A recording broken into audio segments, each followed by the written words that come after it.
I think he can't fathom to just live a modest lifestyle. It's like he gotta be lavish. Right. He's got to have those videos where it shows you all the watches, where he opens the case up.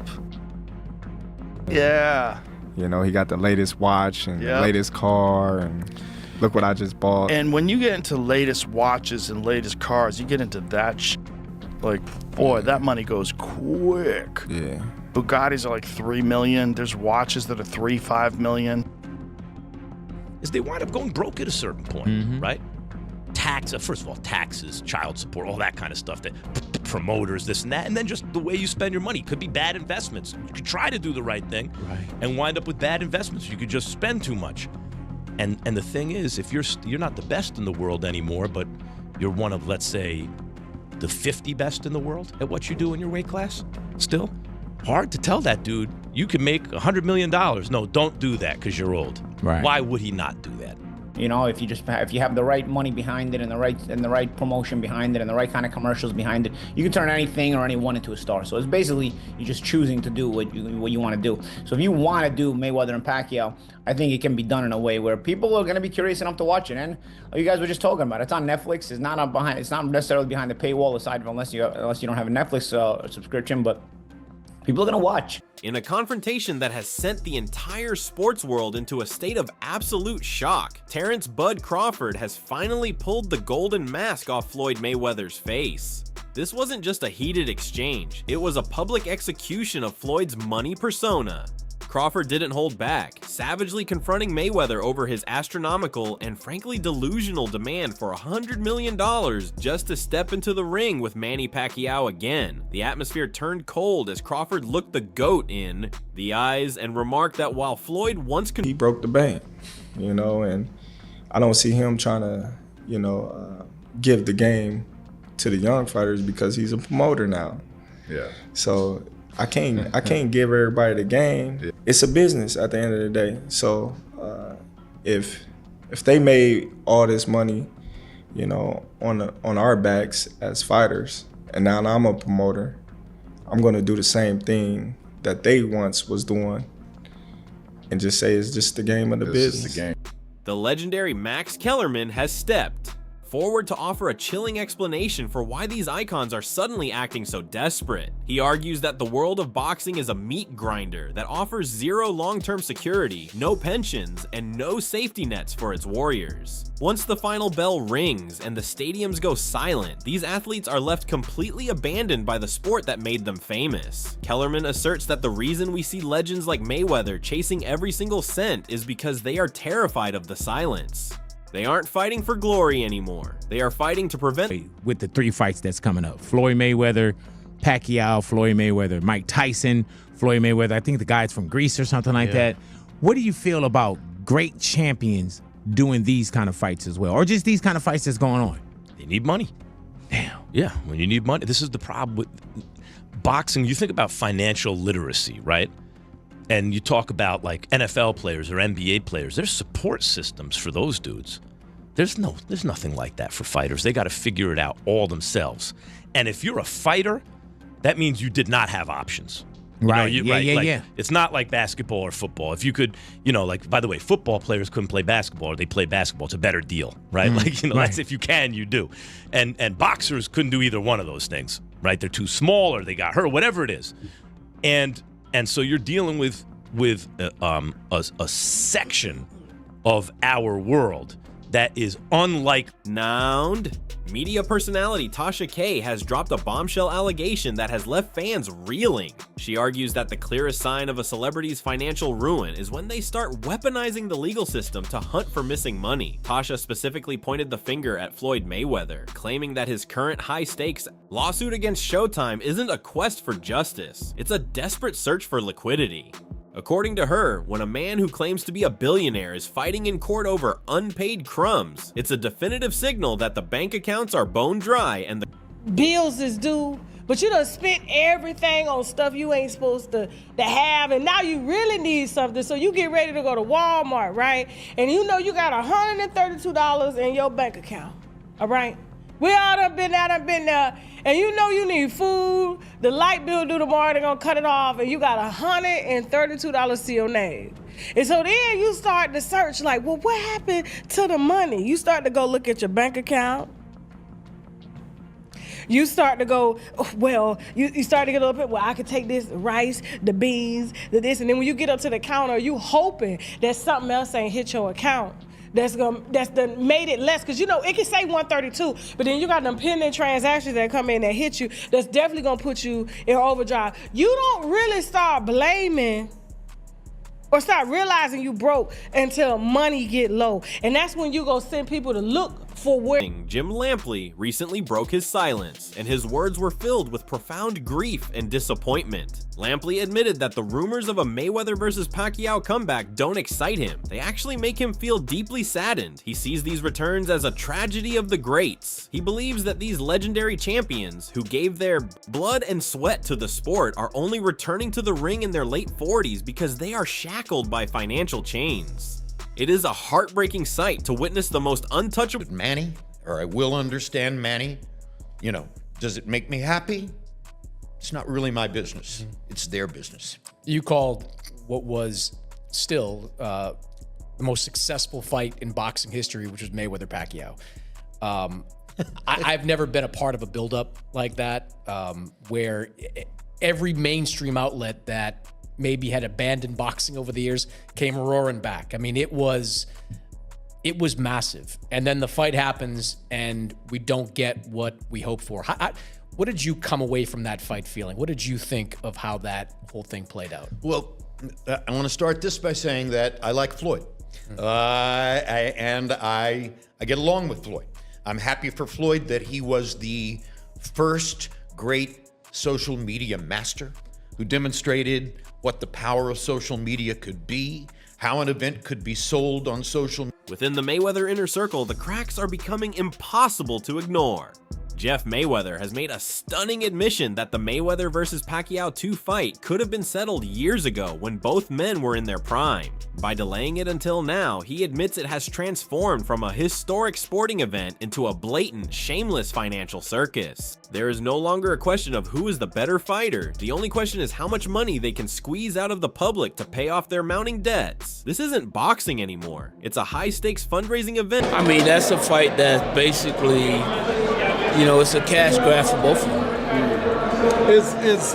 You said it's a cash grab. I know he's had. So.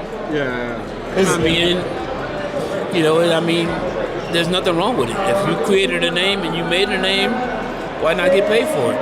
No, 100%. I agree with you. Do you feel that that's what the comeback announcement is as well? Is just kind of like because I know he's suing Showtime for money he thought he thinks he's owed. Is it just kind of like we need an influx of money, you think?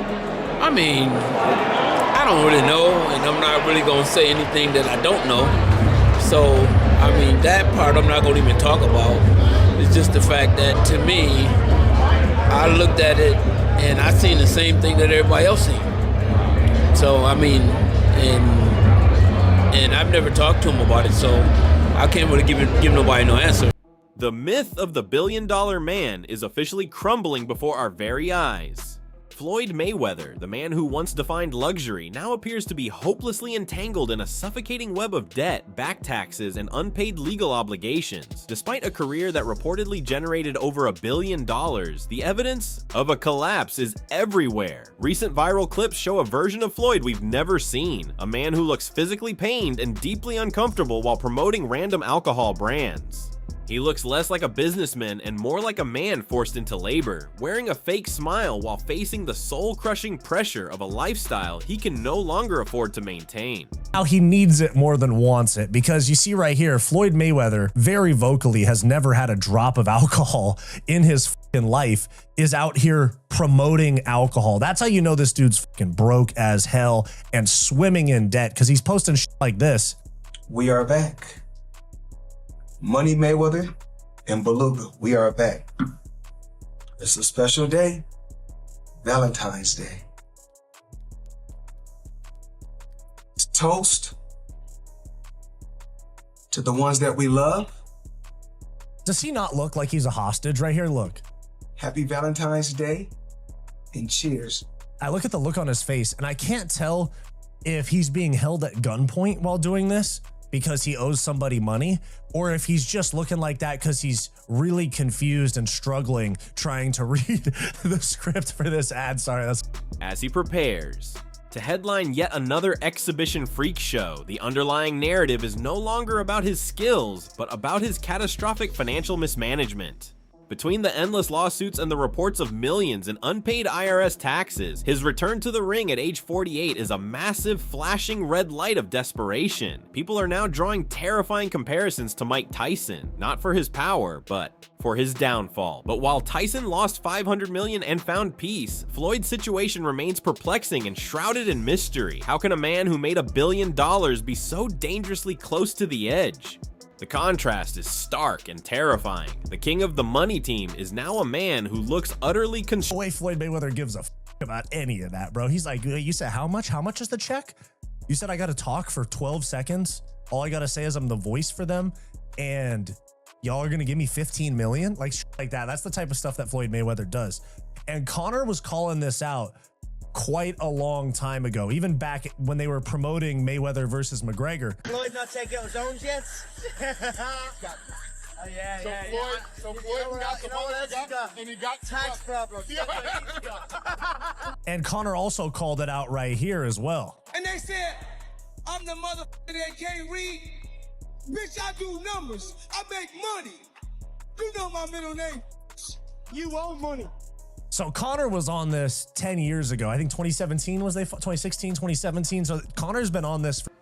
Tasha K has gone even deeper, exposing the shadowy reality behind Floyd's public image. She explains that even when Floyd appears to have vast sums of cash, it is often tied up in hidden obligations and pending disasters that keep him in a state of financial panic. She reminded the public of the scandalous reports that Floyd was allegedly detained in Dubai until he settled massive outstanding debts, a literal hostage to his own overspending, with his own manager allegedly allowing millions to vanish, and a recent lawsuit claiming over $330,000 in unpaid rent for a luxury Manhattan apartment. The walls are closing in. Even his own daughter has been publicly advised to start her own career, a definitive sign that the Mayweather ATM has finally run out of cash. See somebody like Floyd Mayweather, that's the oldest trick in the book, y'all. Y'all know, when y'all see somebody flogging money everywhere, they got this, they got that, they got this.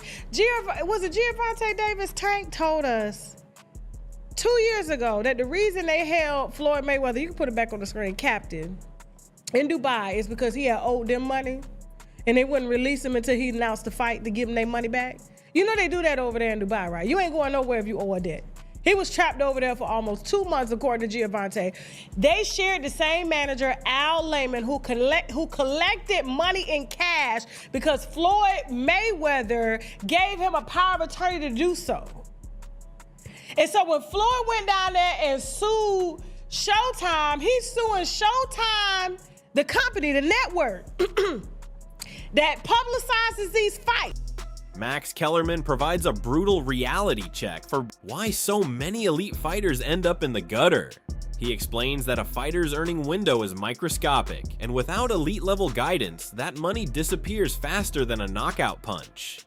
Between the predatory taxes, massive child support payments, and a lifestyle that requires millions just to breathe, the math for these athletes never adds up in the long run. Kellerman notes that even those at the top of their game struggle to secure their future, highlighting that financial ruin is the unspoken pandemic of the boxing world. For many, the transition from rich to broke happens in the blink of an eye. Bad investments, you could just spend too much. And the thing is, if you're not the best in the world anymore, but you're one of, let's say, the 50 best in the world at what you do in your weight class, still hard to tell that dude, you can make $100 million. No, don't do that because you're old. Right. Why would he not do that? Do you think, and when I look at these fights that's coming up, do it take away from boxing for you when you see these fights being announced?